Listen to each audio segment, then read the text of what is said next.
Hi guys, good evening and welcome to Money Control. I'm Karunya Rao and joining me today in conversation is Mr. Sunil Subramaniam, DMD and CEO at Sundaram Mutual. Mr. Subramaniam, always a pleasure to have you on board. Just before we kickstart the conversation, I want to flag off the big highlights of the week gone by. In terms of equity markets, it's been a quiet week after the turbulent moves and the wild gyrations that we've seen. This week, market has snapped that three-week gaining streak. Both Sensex and Nifty slipped about 1% each. Mid-cap index, however, bucked the trend. It extended the gaining streak to 4 weeks. It was up 9% in the last 1 month. IT continues to be weak as well. This week, of course, five out of the top six Nifty losers were all IT heavyweights. Rupee has been a dominant theme as well. So let's talk macros as well. Rupee fell about 1% in the week gone by. There was CPI data domestically, which everybody was looking out for. June CPI came in at 7% on year, sixth consecutive month of headline inflation above RBI's target range of 2% to 6%. And of course, the US inflation data continued to dominate sentiment. US annual inflation hit 9.1%, the highest level we've seen since 1981. Mr. Subramaniam, you're talking to us at a very interesting time.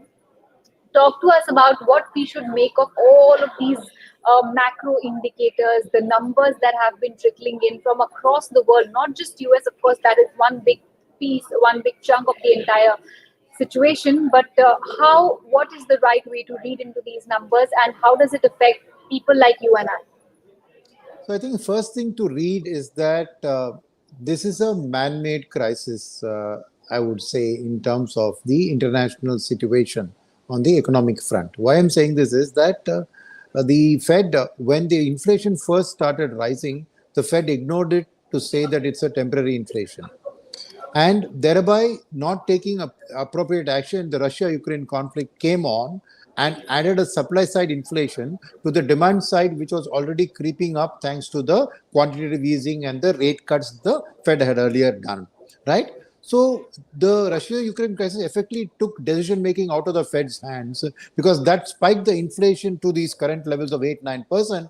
And now the Fed has no choice but to hike interest rates, right? And in a way, it's a wrong time to hike interest rates because the economy was on the mend. Now, in the US and the Europe, right, it's a demand-driven economy. Moment you hike interest rates, you're going to kill demand. When you kill demand means you are bringing forward a slowdown leading to a recession. Now, depending on the speed with which, on the one hand, rate hikes bring down the inflation and bring down the growth, you're going to face a situation where the Fed will say, okay, I got inflation under control. Let me cut rates to boost growth again. It's a very finely balanced thing. And in a way, they are a bit stuck in terms of what to do, right? So the way I see it is there's no choice but for a recession to happen. Now, whether that recession is a soft recession or a hard recession depends on whether without inflation coming down, the US slips into a recession, then the rate hikes will continue and you will have a hard recession. So that's where I said that's why it's man-made. And today we don't have a choice but to go through the path of a recession to the recovery, right? So that's the read of the international situation. And at the same time, if then one believes in this logic that I am laying out, you're also going to then see that a recession will lead to softened oil prices, softened commodity prices. So you're going to lead to a situation where that will then lead to inflation slowing down, right? So once commodity and oil price start easing, supply side inflation shocks will ease. And then the only concern remains on the Russia-Ukraine conflict, which has created its own crude and food-related shortages, right? So a balance of these three could lead to a situation where India actually could tend to benefit from falling commodity prices. And you're already seeing the impact of that, right? A lot of the big commodities like steel or everything has crashed. And for the Indian economy, when our economy is growing, now if you just put the same things into Indian economy is also experiencing high inflation, that is high single digit. But by Indian standards, this is not high inflation. So the first thing people must get into their minds is the US, which has a historically 2% inflation, is experiencing a 9% inflation. India, which has a long-term average of 7%, is experiencing 7%. So first, domestic inflation numbers should not scare us, one. though it may lead to RBI continuing to rate hike and all of that, that's also because RBI is worried about the currency and there are other factors behind that. But from an economy perspective, this 7% inflation is not a worry for India because our growth rates are also around 7, whereas US with a 9% inflation, growth rates GDP are at 2%. So the situation is very dramatically different. And if you see imported inflation come down in India, automatically then the pressure on RBI in the coming quarters will ease up. So I would say that that recession is actually working well from an Indian economy perspective. And if a hard recession actually happens in the US, you will see them go back to quantitative easing, and which means liquidity from FPIs will again start flowing into emerging markets. And at that time, with soft commodity prices, India will be a good bet for FPIs to invest in. So it's a very interesting play. You started off by saying it's interesting time. Absolutely. There's a Confucius saying, no, may you live in interesting times. It's actually coming true. But if there are worries of a slowdown in an economy like US and several other parts of the country, all of these trade and all of these markets are interlinked. So exports could suffer. Currency, of course, we're witnessing already. Taking it on the chin. So yes, while over the medium term things might get sorted out and things might actually look up for the Indian markets with FII flows once again trickling in possibly. Talk to us about what the Indian investor should do right now because there is a lot of uncertainty, there is lack of clarity. There's one section of the market which says markets, are still very very bearish and things could go haywire, things would spiral from here on. And then on the other side, there are people who continue to be bullish, who are saying that market has bottomed, it's time to buy. A lot of these companies are looking attractive. So where to sort of which side to tilt onto for a retail So, investor especially? so I would say two things. Keep focus on domestic economy. Ignore anything externally oriented, which is not just exports, right? Even companies which are exporting, let's say, software, IT. So the key is that the world is in a recession, its exports going to suffer. You said it clearly. So, but the domestic economy has a trigger driven by capex. CapEx driven by government infrastructure spend, CapEx driven by PLI, and CapEx driven by domestic brownfield and greenfield expansion, which is already starting to show. So I think the CapEx cycle is fairly robust in terms of that outlook. So if you keep your investment thesis around the domestic economy, I think you will suffer less, number one. Number two, the fact for the retail investor is to clearly have a sense of a time frame. This is not the time to invest in the market with a 1 year or an 18-month perspective. I would even stretch that to 2 years because the volatility current and the corrections and what you said as a bear market, I'll only substitute volatile market for bear market. I, for one, do not believe we are in a bear market. I believe we are in an extremely volatile market. So, with an outlook of about a year, year and a half, equities is definitely not the place to stay in. Okay, I would say that if you're in that point of bucket, then probably a fixed income is a better play, right? But if moment you have a 3+ year outlook, then what you said that people who are saying that good stocks are available cheap, good sectors are going cheap is a wonderful thing and allocate it. So, but even there, I would caution that you spread your allocation over the next 6 to 9 months. Don't put all your money in a lump sum because post purchase, your dissonance may set in. If you put in your money and then there's a correction tomorrow and you say, oh God, my 10 rupees became 9 rupees 50 paise. So I would say stagger your allocation over the next 6 2 months, which will help you take advantage of the volatility. At the same time, pick domestic oriented growth stocks, which have corrected a lot in this recent volatility because growth tends to get punished when there's volatility. And it's a good time to accumulate those kind of stocks, I would say, at this point. And of course, investing through mutual funds then makes better sense because of the diversification and the expertise they bring in. Okay, all right. But you were talking about these are tricky times to invest or stay invested in equity markets. I want to talk about mutual funds as well. There's been a lot of traction in dynamic funds, of course, in the recent times. But with a lot of these small and mid cap names once again bouncing back, finding their feet, do you think this is a place to park your money in right now? Is this a good time to look at mid and small cap funds as well? I would argue that you play mid and small cap through flexi cap funds. The reason I'm saying that is, yes, there are good quality mid caps to buy, but there are also mid caps which are going to face some more pain. Okay, that's one. You can't blindly buy mid caps. But the advantage of a flexi cap is that because of FPI selling, there are good large caps also available at reasonable prices. So it's the sectors which you have to look at. For example, if you ask me about a sectoral view, which you might come to next, I would say, let's say banking. Now there are banks, large cap banks, mid cap banks, small cap banks, right? So when you're buying a sector, right, you will naturally have a mix of your cap curve. So I would say play the mid and small cap story because this correction has already happened. And the good point about what you said, that it's a good time to buy mid caps, is because they are generally domestically oriented mid and small cap stocks. So to that extent, I would say FlexiCap represents to you a best of both worlds, where you can let the fund manager to pick the right companies, whether they are currently made small or large, is not so relevant as much as are they domestically oriented, and has the correction come to a level where their growth is now available at a reasonable price. So FlexiCap is the way to go, according to me. FlexiCap, multi-cap, those which have multiple cap curve allocations.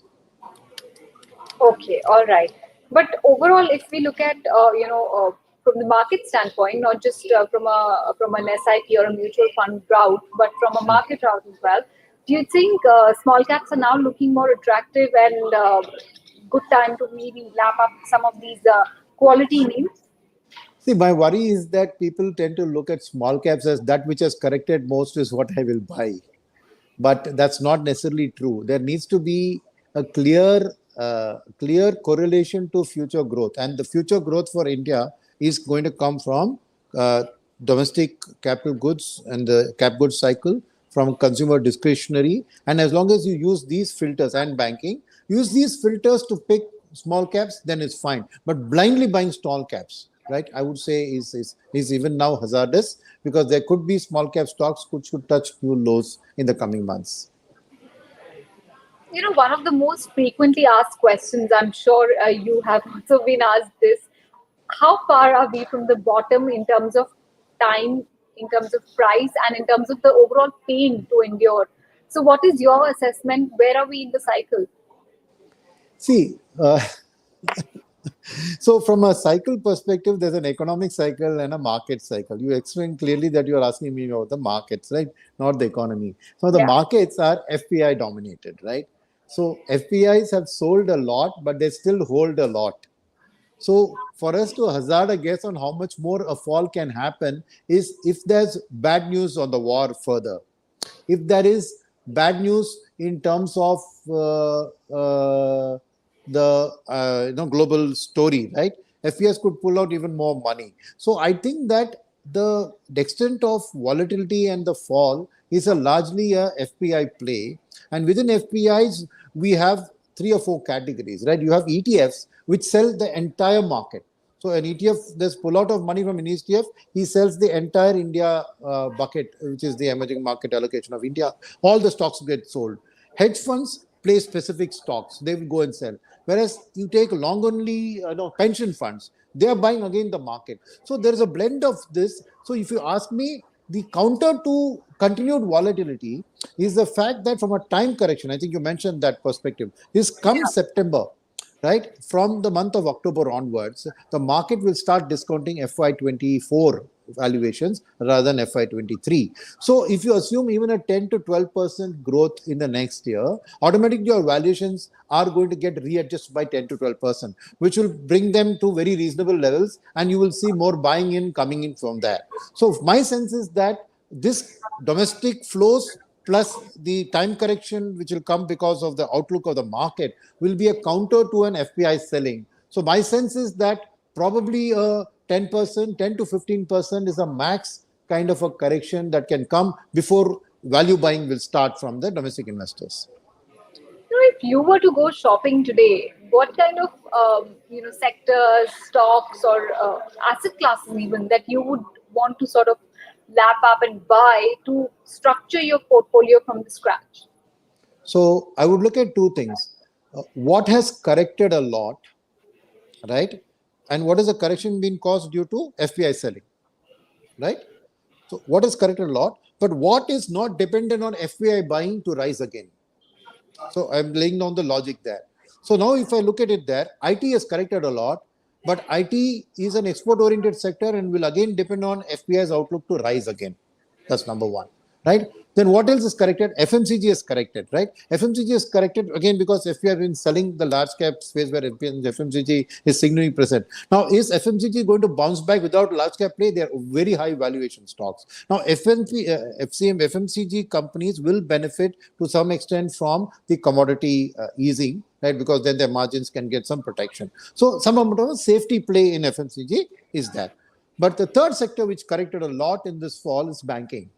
And there I'm very bullish because to me the rise depends on the fact that the bank's margins are going to widen in a time frame when domestic economy is growing, bank financing is critical, interest rates are rising, and they have locked on to low cost funds in these pandemic times from a long term basis. So their NIMs, I see them widening. They have over provided for COVID provisions. There is a chance of writing them back. And most of their lending book is on a floating rate basis. So I'm very bullish on banks. And I believe that the earnings EPS growth from banks will surprise on the positive. And hence it doesn't necessarily need to for FPI buying to come back for banks to start rising. So that's one sector I'm bullish.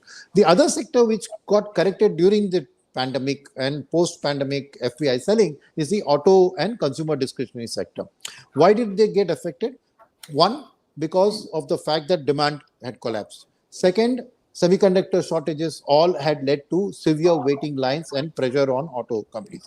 Third, the oil price rise and commodity price rise. Oil price goes into a lot into the things that make up a car, into the steel, into the paint, into there's the oil related derivatives are a huge part of autos. So that rise in the price which was there crunched their margins, so they got hammered. Today, what's the situation? With a soft or a hard recession coming up in the US, you are going to see commodity prices ease. When commodity prices ease, the same auto companies are going to benefit. At the same time, a pent-up demand in consumer discretionary, including auto, is on the way up. So auto is something that we have turned very bullish because prices have corrected a lot and it's not dependent on FPI buying for them to go back up. So banking and the larger consumer discretionary pack, right, which has auto in it as a key component, are the two things that I am very bullish on and we are buying at this point. You've not mentioned IT at all, so I I'm did mention IT. I said that IT fell a lot because the FPI sold, but the challenge with IT, I'll tell you, is that IT was a safety play for years. yeah. Okay. During the pandemic, it suddenly became a super growth story because they said everybody is going to rejig their entire IT infrastructure, work from home, Internet of Things. So IT suddenly became a super growth and saw a fantastic rally. When the word recession, the bad word recession came into play, and when money started getting pulled out of emerging markets, IT started getting hammered because all those golden years ahead of IT became slightly corrected because in a recession, maybe you won't do so much. Now, and IT fell despite one very strong positive in this period, which was rupee deflation, rupee depreciation. So despite that, IT was correcting. So now what's happened is that from IT's perspective, I'm going to be extremely stock specific because a lot of IT have corrected, but the bigger IT, for example, will now start to benefit from the rupee depreciation in their coming years, and the valuations are now more reasonable.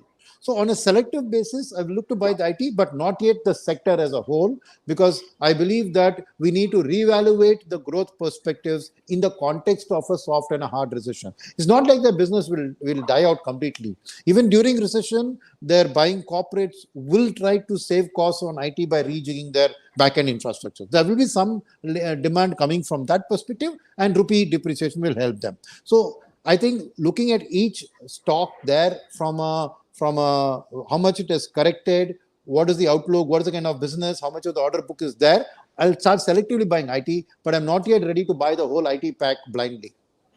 Okay. All right. Understood. But if we look at a broad sectoral approach, in times like these, it doesn't necessarily always work.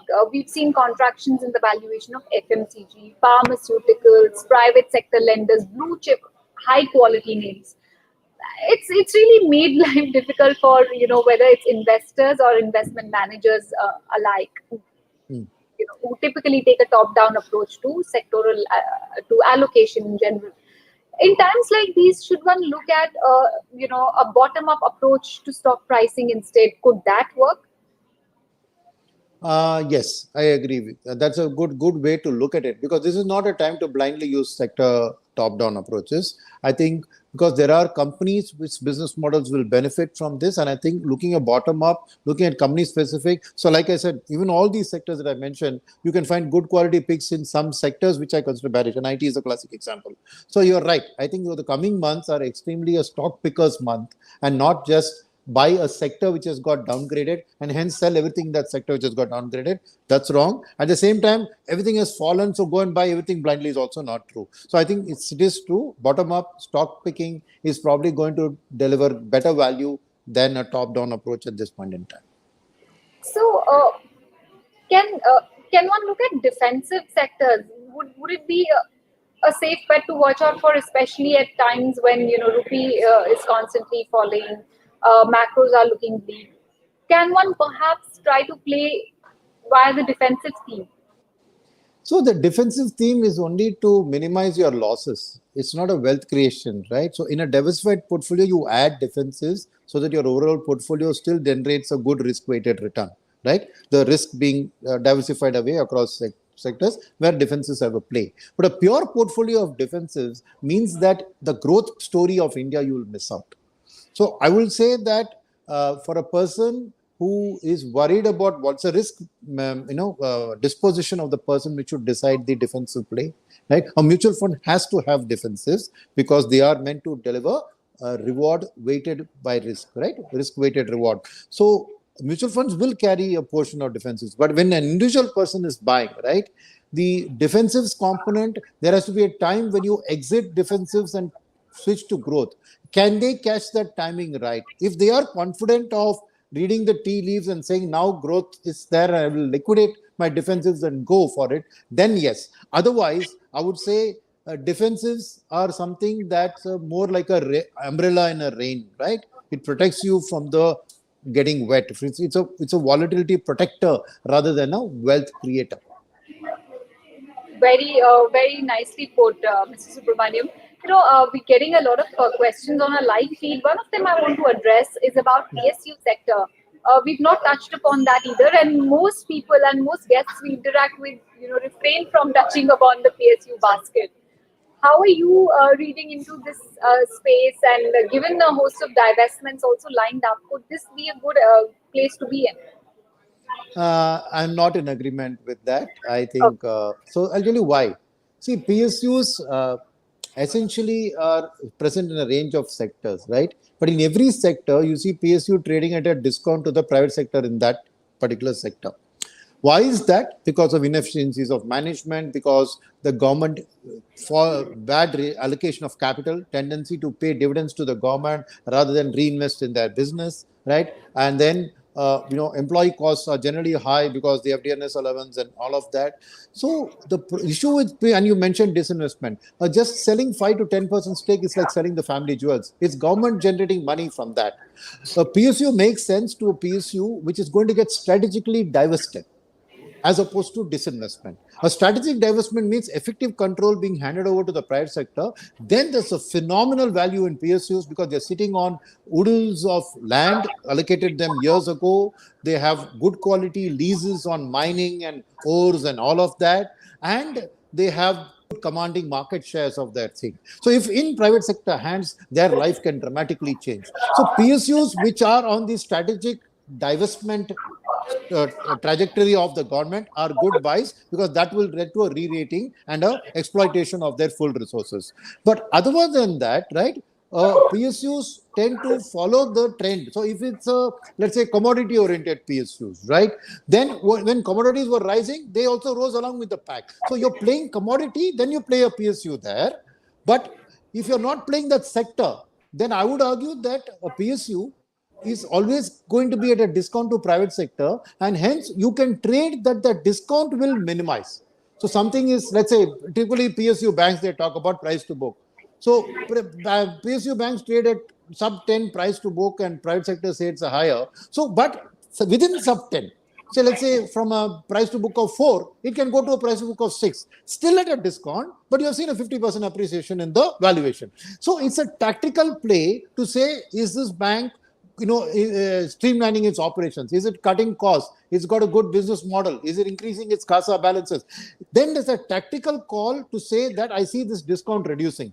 But to me, it's never a long-term uh, wealth creation play, because until they get rid of the PSU tag, the inefficiencies and the bad points of being a PSU are going to haunt them in terms of the valuation. So somebody is saying that private sector is trading at this PE, PSU at this, there's value there. I don't buy that argument, right? You can say that it may minimize the gap, but it will never reach to the private sector P ratios or price to book ratios, case may be.